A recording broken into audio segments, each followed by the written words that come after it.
Bonjour et bienvenue dans ce nouveau décryptage. Allez, on plonge directement dans le vif du sujet. On a tous déjà vécu ce moment précis. Une chanson commence à résonner dans la tête et soudainement, elle refuse catégoriquement de s'arrêter. Elle tourne en boucle, encore et encore et encore. Ça peut durer des heures et dans les cas les plus tenaces, ça peut même s'étendre sur plusieurs jours. C'est un phénomène universel, une sorte de boucle sans fin qui s'installe et qui semble impossible à désactiver. Un peu comme un véritable petit bug informatique, mais au cœur même de notre biologie. Cette situation soulève forcément une question centrale. Pourquoi certaines chansons refusent-elles obstinément de quitter notre esprit ? Pourquoi le cerveau crée-t-il cette boucle incontrôlable, ce petit glitch qui affecte littéralement presque chaque être humain sur cette planète ? C'est un véritable mystère scientifique. L'esprit semble se bloquer sur une piste audio spécifique, ignorant complètement toute tentative consciente de passer à autre chose. Pour comprendre ça, il faut regarder d'un peu plus près comment notre cerveau traite l'information musicale et surtout pourquoi il décide de la prendre en otage. Pour commencer notre petite enquête, posons les bases. Ce phénomène porte un nom scientifique très précis, le ver d'oreille, ou earworm en anglais. La définition est plutôt claire. C'est une mélodie qui se répète automatiquement dans l'esprit sans aucune décision consciente. En fait, ce n'est pas une action volontaire, c'est une réaction totalement automatique. Et c'est bien ça qui rend la chose à la fois si universelle et parfois si profondément agaçante. Le cerveau prend tout simplement le contrôle de la programmation musicale sans demander la moindre permission. Ce qui est fascinant, c'est d'observer exactement ce qui déclenche cette réaction. Le cerveau humain a des préférences très claires. Il adore particulièrement 4 éléments musicaux. Les refrains simples, les répétitions, les rythmes prévisibles et les mélodies incomplètes. Quand on regarde cette liste, on comprend vite que le cerveau est naturellement attiré par la structure. Plus une chanson coche ces cases, plus elle a de chances de s'imprimer et de déclencher ce fameux mécanisme automatique. Partie 1. La machine à prédiction. Le mécanisme prédictif du cerveau, c'est notre premier grand suspect dans cette affaire. L'esprit n'est pas juste un récepteur passif, c'est une machine active, incroyablement complexe, qui agit littéralement comme un DJ. C'est une machine biologique qui passe son temps à anticiper ce qui va se passer ensuite, en permanence, et il s'avère que la musique, c'est le terrain de jeu absolument parfait pour ça. Le cerveau ne se contente pas d'écouter, il essaye activement de deviner la suite de la piste. C'est un travail à plein temps pour nos neurones, qui cherchent toujours à garder un coup d'avance sur le tempo. Et voilà précisément ce que ce fameux DJ cérébral est en train de faire. Lorsqu'une musique joue, le cerveau essaie constamment d'anticiper la prochaine note, le prochain rythme et le prochain mot. C'est une boucle d'anticipation incessante. Le cerveau adore la petite satisfaction d'avoir deviné juste. C'est un exercice mental qui tourne en arrière-plan en une fraction de seconde à chaque fois qu'un son atteint nos tympans. Le point crucial ici, c'est de comprendre la différence entre un morceau complexe et un morceau simple. Sur une musique très complexe, l'anticipation est difficile. Le cerveau doit vraiment faire un effort conscient. Par contre, les chansons simples et répétitives permettent au cerveau de continuer la boucle complètement seul. Il devient redoutablement efficace. Les prédictions sont tellement faciles à faire que le cerveau peut littéralement faire tourner le morceau sur pilote automatique, sans aucun effort. Ce qui nous amène à la recette exacte de l'accroche parfaite. Les chercheurs l'ont remarqué que les chansons qui restent bloquées le plus souvent ne sont pas là par hasard. Elles partagent des éléments ultra spécifiques, des mélodies simples, un rythme répétitif, des paroles faciles et de temps en temps, une légère surprise musicale. Autrement dit, les chansons les plus accrocheuses sont souvent conçues, que ce soit intentionnel ou non, pour exploiter les mécanismes naturels de prédiction de notre propre esprit. Le cerveau se fait littéralement piéger par ces ingrédients. Partie 2. L'effet Zeigarnik. Mais attention, la machine à prédiction n'est pas le seul coupable.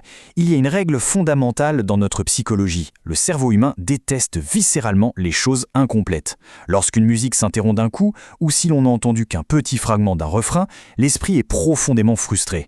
Et pour compenser cette frustration, devinez quoi ? Le cerveau tente désespérément de terminer la boucle par lui-même. Il crée une répétition mentale simplement parce qu'il cherche à refermer un dossier qui est resté ouvert. Et ça, c'est l'illustration parfaite d'un concept scientifique bien connu, l'effet Zeigarnik. C'est notre tendance psychologique naturelle à nous souvenir beaucoup plus facilement des tâches inachevées ou interrompues que de celles qui ont été terminées. Les chansons inachevées fonctionnent exactement de la même manière. Une mélodie amputée est perçue par notre cerveau comme une tâche inachevée. Et selon cet effet Zeigarnik, l'esprit refusera de la laisser s'échapper tant qu'il n'aura pas le sentiment que la boucle est fermée. Partie 3. Déclencheur et exploitation. Au-delà des mécanismes internes, il y a aussi des facteurs externes très puissants. Le phénomène devient souvent beaucoup plus fort pendant les périodes de stress, de fatigue, d'ennui ou tout simplement lors d'un coup de mou au niveau de la concentration. Ce sont des moments spécifiques où notre garde est baissée. Mais au fond, pourquoi ces états mentaux ouvrent-ils grand la porte à ces boucles musicales infinies ? L'explication est purement biologique. Un cerveau fatigué contrôle beaucoup moins bien les pensées automatiques et invasives. L'énergie mentale nécessaire pour faire taire une boucle musicale répétitive n'est tout simplement plus là. Donc, quand l'esprit est surchargé de stress ou complètement épuisé, ces fameuses boucles trouvent le chemin libre, s'installent confortablement et tournent à plein régime sans aucune résistance. Et voici notre troisième grand suspect, le puissant système de récompense. La musique a ce pouvoir incroyable d'activer le plaisir, l'émotion, la nostalgie et surtout notre chère dopamine. Le cerveau adore répéter tout ce qui lui procure une récompense émotionnelle. Et c'est bien là le grand paradoxe de ce bug humain. Même quand le verre d'oreille devient un peu lourd, une partie du cerveau s'obstine à le rejouer parce qu'elle cherche au fond à retrouver ce fameux petit shoot initial de dopamine. Bien sûr, ce mécanisme biologique n'a pas échappé à tout le monde. Les publicitaires et les plateformes de vidéos virales connaissent ces rouages sur le bout des doigts. C'est très exactement pour ça qu'ils utilisent de manière intentionnelle des jingles ultra répétitifs. Le but est simple et redoutable, pirater la mémoire involontaire. En combinant des refrains simples, des rythmes prévisibles et une petite dose de dopamine, le message reste bloqué dans la tête pendant des jours entiers. Et scientifiquement parlant, c'est d'une efficacité redoutable. Partie 4. Briser la boucle. Bon, heureusement, tout n'est pas perdu. Il est tout à fait possible d'éteindre cette radio mentale.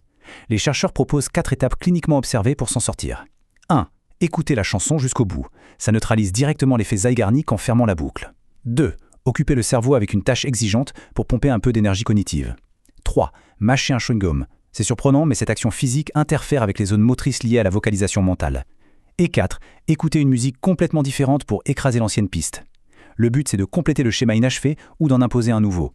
Le vrai truc hallucinant à retenir dans tout ça, c'est que le cerveau humain est capable d'agir comme un véritable lecteur audio-biologique, réussissant l'exploit de produire parfaitement de la musique dans un silence absolu.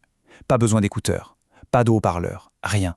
Notre cerveau peut rejouer fidèlement une chanson à l'intérieur de lui-même, ce qui démontre une puissance de calcul et de mémorisation absolument dingue.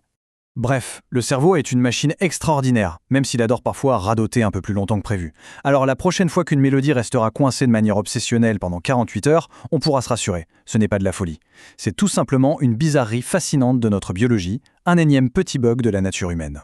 Pour clôturer cette analyse, on peut se poser une petite question. On a tous cette mélodie invincible enfouie quelque part au fond de nous. Quelle est cette unique chanson, ce verre d'oreille ultime, que l'esprit refuse catégoriquement d'oublier ? Ça laisse à réfléchir sur la puissance incroyable et parfois mystérieuse de notre mémoire musicale. Merci d'avoir suivi cette petite exploration au cœur de notre cerveau.